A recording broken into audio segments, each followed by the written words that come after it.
Өткөндөгү чыгарылышыбызда биз Свердлов рибисинин тергөөчүсү Бакытбек Капаловдон биздин журналисттик топко эскертүү берип, тергөөгө тиешелүү материалды тартып жатасыңар деген доомат койгонун жарыялаганбыз. Ал күнкү соттук процесс 21 январга жылдырылган.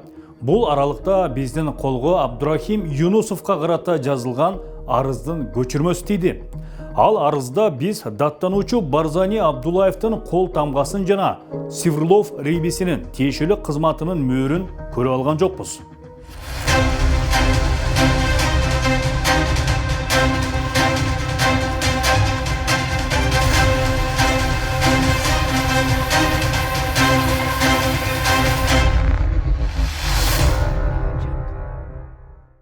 21 февралдагы экинчи соттук процессте биз бул ишти тергеп жаткан Бактыбек Капаловго арыз боюнча суроолорубузду узаттык. Бактыбек мырза, бир суроо бар. Моонча, мо заявление сиз кабыл алдыңыз беле? Мына оригиналы. Муну кандайча, эч кандай кол тамгасы жок, ошол заявительденчи. Сизге дагы суроо мунуске ким берди? Жок, биз алдык деп атам. Ошо сизге адвокат бердиби? Жок, сиз биздин суроого жооп берсеңиз, могу эмне үчүн сиз ушул топко нерсени түзгөн сизге адвокат бердиби? Эми биз алдык да, журналисттерде бар. Сиз кимден алдыңыз? Сиз моуну ушундай кабыл алдыңыз беле иш менен? Ушул заявлениеде сиз. Ушул документти кимден алдыңыз? Эми бизге колго тип атат. Адвокат сиз сот көрүтпөйбү? Бирок тергөөчүгө суроо эмес, арыздын көчүрмөсү кандайча биздин колго тийгени кызык болду көрүнөт. Сизди ким сот көрөдү десеңиз көрсөтөм. Жок, мен бере алам, мына көрсөңүз болот мында. Мен көрө албай жатпайм. Мынакей. Оригинал. Копиясын алсам болот десең? Жок, копиясын бере аласыз, мына сиз көрүп атпайсыз, ошондо заявление, мисалы, бизде кайдан болушу мүмкүн, айтсаңыз, бул нерсечи. Бакытбек мырза, кайдан болуп сиз мисалы без печать, эчтеке жок кабыл ала атпайсызбы бул иштичи? Эмнеге мындай ишти алды? Бул шалакылык да. Служебный подлог, бул билесиз.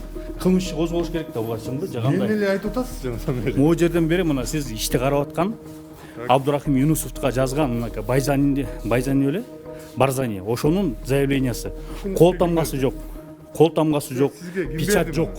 Сиз мага жооп бериңизчи. Сиз өзүңүз айтпай туруп эле жөн эле мына лжа обвинение кылып бересиз. Лжа обвинение эмес, мынакей. Биз көрсөтүп атабыз, оригинал. Мынакей, оригинал. Камера. Чоң айтолу. Где подпись? Подписин карап. Все түшүнүктүү. Бу жерде заявление бланктар жүрөт. Кол тамгачы. Сизге муну ким берди? Кол тамга каякта? Муну сизге ким берди? Жок, мен айтабыз, биз расследование айтабыз, бирок сиз подпись жок болот да, кол тамга жок. Ким моякта заявитель ким? Ким жазган муну? Мен сизге эми түшүндүрүп коеюн. Мен бул иш боюнча эч кандайга маалымат бере албайм. Өткөндө айткандым да. Любой маалыматка пресс-службага кайрылыңыз. Пресс-службаңар жооп бербей атат ошо. Мен эмне кыл десем? Сизге да келип сурап атабыз. Муну сизде кайдан алып, кантип кабыл алдыңыз эле? Пресс-служба аркылуу. Подполковник Бактыбек Капалов сунуштагандай биз бир жума мурун Свердлов рибисинин басма сөз кызматына кайрылганбыз.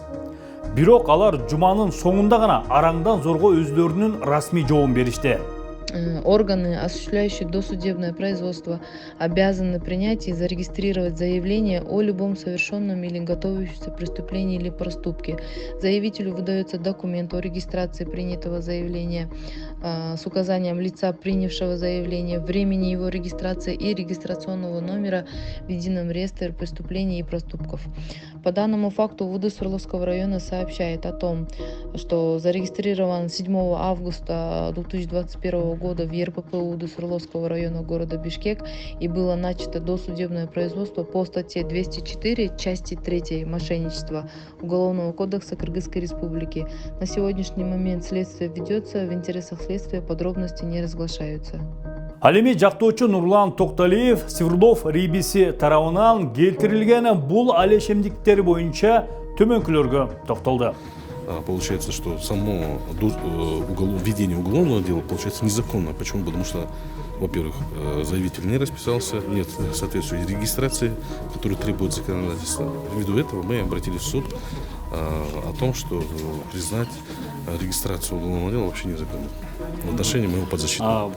Тергөөчү, следователь Капалов. Дело в том, что сначала следователь нам предоставил заявление, ознакомил нас, где не было подписи, но после подачи в суд в заявлении появляется подпись потерпевшего. Жактоочу Нурлан Токталиевдин баамында бул иш адилет иликтениши үчүн Свердлов рибисинен Бишкек шаардык милициясына өткөрүлүп берилиши керек. Уголовное дело должно передаться в другой следственный орган. В ГУВД города Бишкек передать это следствие более опытным следователям. Почему? Потому что на стадии данного расследования мы уже замечаем, что со стороны следствия идут нарушения, грубые нарушения законодательства. То есть заявление было принято еще 6 августа, как мы уже убедились, заявление было изначально уже подано без подписи самого заявителя. В настоящее время идет судебный процесс по данному делу о признании регистрации самого уголовного дела в Свердловском районе. Но удивляет не это, удивляет то, что почему прокуратура не ведет соответствующий надзор. Кроме того, хотел бы обратить внимание на то, что следователь действует не один, у него начальник следственной службы Свердловского района также обязан осуществлять руководство и контроль за ведением расследования уголовных дел. Почему при надзоре со стороны, контроле со стороны следственной службы, да, начальника и прокуратуры, почему допускаются такие нарушения? Ввиду этого мы считаем, что расследование уголовного дела по обвинению Юнусова идет предвзято, неправильно. В связи с этим мы просили бы передать уголовное дело для расследования, для организации дальнейшего расследования в ГУВД города Бишкек. Почему? Потому что мы считаем, что более объективно и профессионально подойдут там. Из-за чего? Из-за того, что с августа месяца никаких следственных действий по поиску моего подзащитного не проводились. Только, получается, где-то 7 декабря, когда мой подзащитный Юнусов Абдурахим хотел вылететь с аэропорта Манас, он задерживается.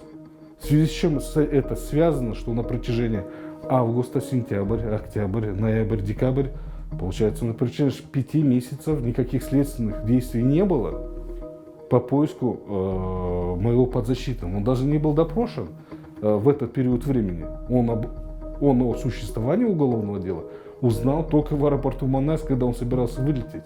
Абдурахим Юнусовтун адвокаты Нурлан Токталиевтен даттануусу боюнча өтүп жаткан соттук процесс жагдайды тактоочу айрым документтердин сотко келип түшпөндүгүнө байланыштуу 1 февралга жылдырылды.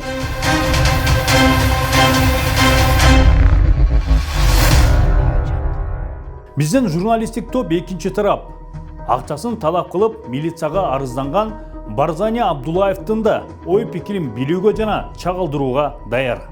Дордой базарында айланган көмүскө акчалар, ири суммадагы акчалар кандай жолдор менен сыртка чыгып кетип турат?